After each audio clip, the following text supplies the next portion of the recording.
اسی کے زندہ جلالی نام میں سب کو سلام۔ خدا کا شکر کرتے ہیں، باپ جی کی تعریف کرتے ہیں نئی صبح کے لیے، زندگی کے لیے، صحت کے لیے، سلامتی کے لیے جو خداوند نے ہمیں بخشی ہے، اور خدا کا یہ وعدہ ہمیں کبھی نہیں ہارنے دیتا۔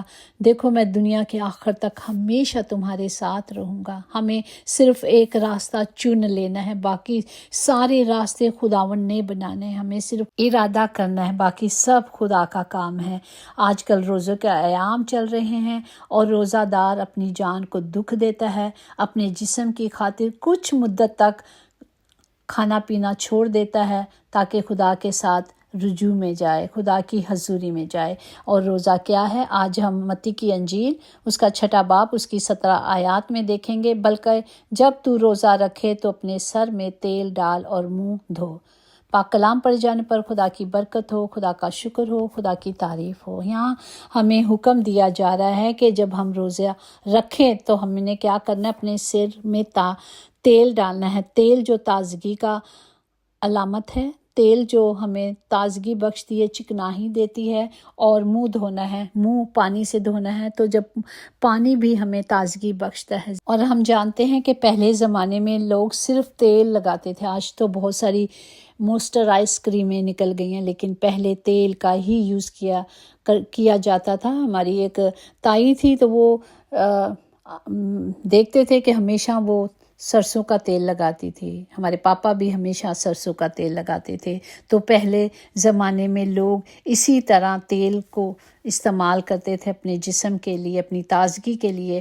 اور ہم دیکھیں گے کہ کس طرح داؤد نے جب اس کا بیٹا مر گیا تو اس نے کیا کیا، جو اوریا کی بیوی سے پیدا ہوا تھا۔ دوسرا سیموئیل اس کا 12واں باب اس کی 20 آیات میں یوں لکھا ہے، تب داؤد زمین پر اٹھا اور غسل کر اس نے تیل لگایا اور پوشاک بدلی اور خداوند کے گھر میں جا کر سجدہ کیا۔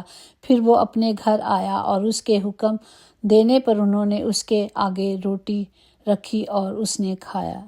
ہم دیکھتے ہیں کہ جب داؤد کا بیٹا مر گیا، جب تک وہ زندہ تھا، بیمار تھا، اس نے 7 دن روزے رکھے اور زمین پہ اوندا پڑا رہا، خدا سے مانگتا رہا۔ لیکن جب پتہ چلا کہ اب وہ مر گیا ہے تو پھر اس نے کیا کیا؟ شکر گزاری کی، اپنے آپ کو دھویا اور غسل کیا اور تیل ملا۔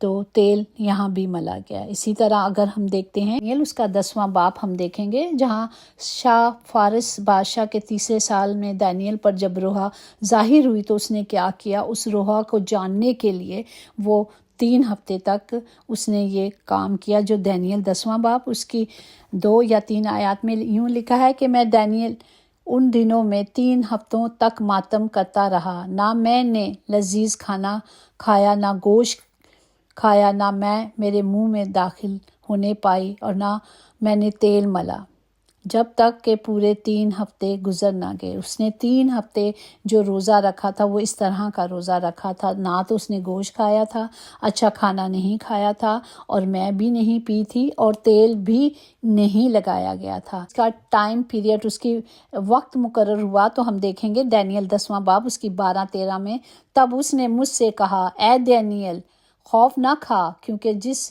روز سے تو نے دل لگایا کہ سمجھے اور اپنے خدا کے حضور عاجزی کرے، تیری باتیں سن لی گئیں۔ جب اس نے ارادہ کر لیا تب بھی اس کی جو ارادہ تھا یا جو باتیں تھیں وہ سن لی گئی تھی، خدا کی حضوری میں پہنچ گئی تھیں، لیکن وہاں زمین پر اس کا جواب آنے تک اسے ٹائم لگا تھا، کیونکہ جو شیطان جو بیچ میں تھا وہ جواب دینے نہیں دے رہا تھا۔ لیکن پھر یہاں دیکھتے ہیں کہ مکائل جو فرشتہ مقرر کیا گیا اسے سب جواب ملا۔ اسی طرح متی کی انجیل اگر ہم دیکھیں اس کا 6 باب 16-18 میں ہے، اور جب تم روزہ رکھو تو ریاکاروں کی طرح اپنی صورت اداس نہ بناؤ، کیونکہ وہ اپنا منہ بگاڑتے ہیں تاکہ لوگ ان کو روزہ دار جانیں۔ میں تم سے سچ کہتا ہوں کہ وہ اپنا اجر پا چکے، تاکہ آدمی نہیں بلکہ تیرا باپ جو پوشیدگی میں ہے تجھے روزہ دار جانے۔ اس صورت میں تیرا باپ جو پوشیدگی میں دیکھتا ہے تجھے بدلہ دے گا۔ آمین۔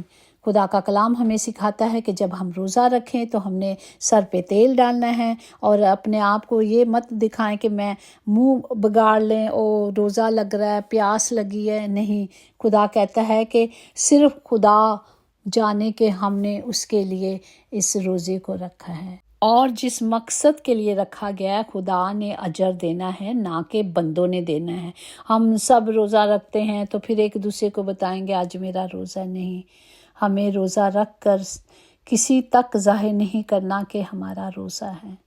یہ ہے ہمارا روزہ، یہ ہے ہمیں حکم دیا گیا ہے، اس لیے کہ جب ہم تیل لگائیں گے، پانی سے منہ دھوئیں گے تو ہمارا چہرہ فریش ہی رہے گا، تازہ ہی رہے گا، اور کوئی بھی ہمیں روزہ دار نہیں جانے گا سوائے اس کا جس نے اجر دینا ہے اس لوٹ۔ اور جسے پیاس ہے وہ صرف کلام سے پیے، کیونکہ جس طرح کلام مقدس میں لکھا ہے، مگر جو کوئی اس پانی میں سے پیے گا جو میں اسے دوں گا وہ ابد تک پیاسا نہ ہوگا، بلکہ جو پانی میں اسے دوں گا اس میں سے چشمے بن جائیں گے اور وہ ہمیشہ کی زندگی جاری ہوگی۔ ہمیں ہمیشہ کی زندگی کے لیے صرف کلام کی بھوک پیاس رکھنی ہے، اور یہ شریعت کی کتاب خدا کہتا ہے بس تیرے منہ سے نہ ہٹے، رات دن ہمیں صرف کلام پر توجہ کرنا ہے، رات دن ہمیں صرف کلام میں رہنا ہے، اور جب ہم کلام کے مطابق چلیں گے، جب ہم خدا کے پاک حکموں کے مطابق چلیں گے تو وہ ہمیں کیا کرے گا؟ ہمیں مضبوط بھی کرے گا، ہمیں ہمت بھی دے گا، ہمیں خوف بھی نہیں آئے گا، ہمیں بھوک بھی نہیں لگے گی، ہمیں پیاس بھی نہیں لگے گی، کیونکہ وہ کائنات کا مالک اور خالق ہمیشہ ہمارے ساتھ رہے گا۔ آمین۔ آئے ہم اس کلام کو آج سب کے لیے مانگے کہ جتنے بھی روزہ رکھتے ہیں، جو بھی خدا کی پاک حضوری میں عہد کرتے ہیں روزے کا، اور اس کتاب کے مطابق جو کلام ہے اس کے مطابق چلتے ہیں، تو خدا کا وعدہ ہمیں کبھی ہارنے نہیں دیتا۔ اس لوٹ اور آج کے لیے دعا کرتے ہیں کہ خدا ہم سب کو توبہ اور نیکی کی راہ پر چلائے، ہمارے دلوں کو پاکیزگی عطا کرے، ہمارے روزے اور عبادت کی قوت دے، ہماری کمزوریوں کو طاقت میں بدل دے، ہمیں اپنی رحمت اور محبت سے نوازے، بیماری میں ہمیں شفا دے، جو پریشان ہیں انہیں سکون اور اطمینان دے، کیونکہ خداوند نے کہا میں اپنا اطمینان تمہیں دیے جاتا ہوں۔ تو وہ جو اطمینان اور تسلی ہمارا خدا ہمیں دے کے گیا ہے وہ ہمارے اندر ہے۔ پریز دی لارڈ۔ خداوند آئیں سب کے لیے برکت کی دعا کریں اور سب کو برکت دیں، کیونکہ خدا نے کہا ایک دوسرے کے لیے برکت چاہو۔ خدا باپ میں سب کے لیے برکت کی دعا کرتی ہوں اور سب کو برکت دیتی ہوں۔ پیارے باپ جی تمام گھروں کے خطے بھرے رہیں، کبھی کوئی کمی اور کبھی کوئی کمزوری نہ ہو، یسوع کے نام سے آمین۔ یقیناً بھلائی اور رحمت عمر بھر ہم سب کے ساتھ رہے گی، اور ہم ہمیشہ اپنے خدا کے گھر میں سکونت کریں گے۔ آمین۔ God bless you all.